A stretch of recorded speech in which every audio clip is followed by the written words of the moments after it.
Huh. Alive and alert on the north side of the dirt, it is your man D-Real coming at you with another Be Real with D-Real where edutainment explains it. Y'all come over here for T'Challa news. You come to listen to what I have to say about T'Challa. I am going to say a few things about T'Challa that I have heard today. That I have, well, I won't say heard. More accurately, I will say that I have read today because I've got to disseminate through what makes sense versus panic, speculation. Let's do what we need to do so we can do what we want to do. Comment, like, subscribe, and share the Be Real with D-Real page so that when the material comes out, you get it. If you're digging what a brother's shoveling, put some dirt in my bucket. Comment, like, subscribe, and share. Comment on this page. Like this page. Subscribe to this page. Share this page. Okay. I am going to read you a clip from an article that I gleaned in Marvel.com today. In 1998, the Marvel Knights line reignited the comic book industry and redefined Marvel storytelling for the 21st century. Now, over 25 years later, two of the imprint's key creators, influential writer, artist, and former Marvel Comics editor-in-chief Joe Quesada and acclaimed writer Christopher Priest present present a new evolution of the Marvel Universe under the groundbreaking Marvel Knights banner. This June, in Marvel Knights, The World to Come, developed and almost completed in its entirety, Marvel Knights, The World to Come is a 6-issue series where Quesada and Priest combine their decades of experience crafting masterful comic book sagas to create an entire new vision of the Marvel Universe. The story begins in Wakanda, with startling developments centered around T'Challa, Storm, Shuri, and more that will reverberate across the globe, changing the Marvel mythos as you know it and boldly reinventing its most legendary heroes. Okay, bear that last part in mind. The story begins in Wakanda with startling developments centered around T'Challa, Storm, Shuri, and more that will reverberate across the globe, changing the Marvel mythos as you know it and boldly reinventing most of its legendary heroes. That paragraph is followed by this one. The king of Wakanda is dead, leaving unguarded the world's most advanced technology, most precious metal, and a cryptic vault of dark secrets while triggering global conflict among Marvel's heroes, villains, and mutants. With T'Challa gone and the future of the Marvel Universe teetering on a vibranium knife edge, a tribal challenge ensues for the Wakandan throne, and its mysterious victor will emerge as the new leader of Wakanda and usher in the world to come. On sale June 4th. On sale June 4th. Okay. There are images. The world to come. This is one image. This is an image of someone sitting on what appears to be a throne. Is it the Wakandan throne? Anyway, it could be the Wakandan throne. It could very well be the Wakandan throne. The description told us T'Challa is dead. You may remember a few years ago when I said to you Marvel Studios wants Marvel Comics to be reflected cinematically. They want T'Challa unalived. It doesn't matter how it happens. They want T'Challa unalived so they will be able to say with all confidence in the 616, T'Challa is unalived. In the 1-9 quad 9, T'Challa is unalived. So they match. All you have is a 6160. Got it. The world to come looks like, if I had to hazard a guess, it looks like it's going to be something that makes good on events hinted at in the 2018 Black Panther movie. What if we could have went along with Killmonger's scheme and that got executed, that kind of a thing? Again, I'm speculating, but then I've got more pictures. That looks like a picture of New York, an explosion, and what appears to be women walking out of a sophisticated vehicle carrying spears. Gotta be the Dora Milaje.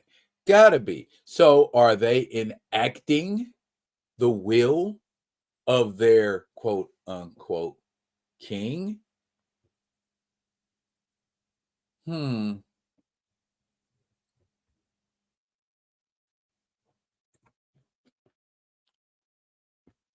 And what's that there?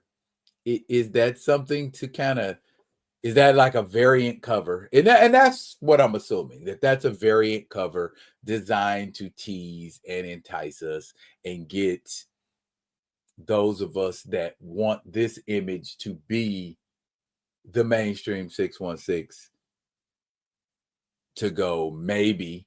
Make no mistake, there's an agenda.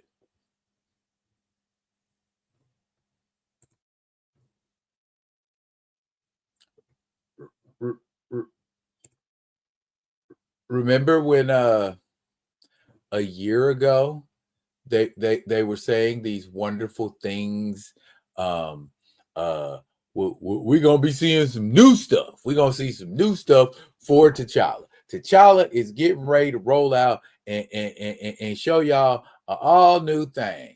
Get ready to see the all new, all different T'Challa. I guess they were talking about the 6160. That's the all new, all different T'Challa that we're supposed to see. They want to get rid of T'Challa. Plain and simple is what it looks like. I'm not going to say 100% with any kind of certainty, but that's what it looks like. T'Challa dead and replaced by someone else, and we get to see this guy take over, or someone take over the throne of Wakanda. And first off, who is that? I mean, you got the tiger skins and the, what is he going to be, the cold tiger? Or, I mean, I don't know. It's looking like Marvel does not really care if there are T'Challa Black Panther fans or not. That's what it seems like. Every opportunity they get, they are relegating him to a back burner. They are moving him to a less significant position. I don't think you get any more less significant than dead, unalived, offed, assassinated by your writers and editors. I don't know. Well, like we always said to Rock With Me Nation, we have T'Challa at home. We got tons of T'Challa at home, and I got tons of stories I can tell that aren't forgotten or made to be less or looked at as less, because we've been talking for years about putting respect on the character's name. We can't say we haven't heard the cries for respect to be put on this character's name. It makes no sense to me. I don't understand how you can take a viable character and purposefully, at least that's what it seems like. Again, seems like to me, making this character purposefully unviable. You want to do everything you can to move this character, remove this character, excise this character, move on past this character. That's all that seems to be happening when it comes to T'Challa. John Ridley had to run, and his goal was to dichotomize and minimize T'Challa in his own book. Eve Ewing got a crack at it, and before she could even build on what she had begun to do, the run was ended. And then we got a brief little shine from Cheryl Lynn Eden, and we didn't see. That's what I mean. We're constantly just breaking off and breaking away and leaving T'Challa stories either unresolved or unexplored. What is supposed to be the end game with this Meridian diadem thing? What's supposed to end? How's that supposed to end? Or are we just going to be like, oh, we don't care? You can tell a lot about what editors and writers think about a character by the way they treat a character, by the way they talk about a character. The guy in the cat suit. Okay. Fair enough. But I mean, you're the one writing him. The shine or the lack thereof is going to be on you.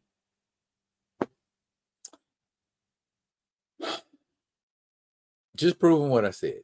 Just proving what I always said. Well, there's always the independents. No T'Challa, no dollar. I guess they don't want no dollar. So, all right. That's what you plan to do. And I'm not going to keep screaming at a wall because that's what it feels like with Marvel. We've written letters. We're active, the Rock With Me Nation, and we're active. But you've shown us you hear us. But your actions say, I don't give a F what y'all want. So this is what I say to everybody in the Rock With Me Nation. They've shown you what they think about you as a fan. They've shown you. You call it what you want to call it. But you can't say people weren't active in the media. People weren't active with Recast T'Challa. People weren't active about advocating for this character. I mean, I could be 100% overreacting, and this is just, the death thing. I could be overreacting. You know what I'm saying? But given the way the character has been dealt with previously, you got to look up and at least say, hey, do y'all see that? Do y'all see that? Do you see what's going on with this character? Do we do that? Do we really do that? A lot of time we don't. So I guess my question becomes, what you gonna do when it happens to your character? I mean, I guess the short answer is you can't do shit because you don't work at Marvel. You don't work at DC. You don't work at Image. You don't work at any of these companies where they make a master decision to say F you. The only thing you can do is not give them your money. I know that's going to hurt because you've built an attachment to these characters. You've built an attachment to this IP. You've built an attachment to this franchise. But how much longer are you going to stand for it? Y'all let me know when y'all are done. Okay. I love the character and all. I will always love the character, but I'm not gonna keep chasing mugs and begging them and and nobody is even freaking listening, or they are listening and they just like let's do this shit on purpose because we don't care what they want. We don't care what they've asked for. We don't care what they've written letters about. We don't care what they constantly come on social media and talk about till you blue in the face. They've shown you. But I mean, there are going to be those people that's like, I still love you, Marvel. I'm going to keep buying your products. I'm going to keep rocking with your stuff. I'm going to keep until they decide they want to kill off Miles Morales.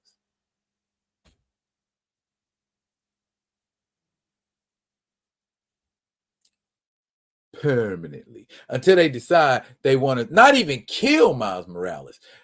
They decide they want to start shitting on the character, dichotomizing the character, tearing the character apart.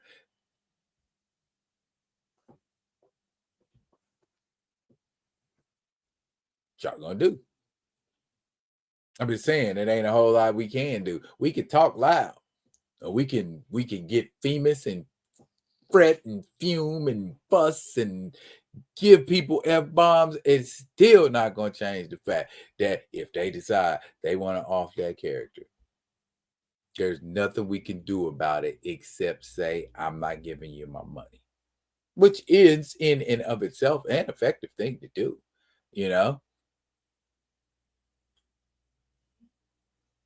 It is what it is, y'all. That's it for now, y'all. But fret not, I'll be coming at you with another one of the other ones. And until I do, y'all be good. Be good to each other.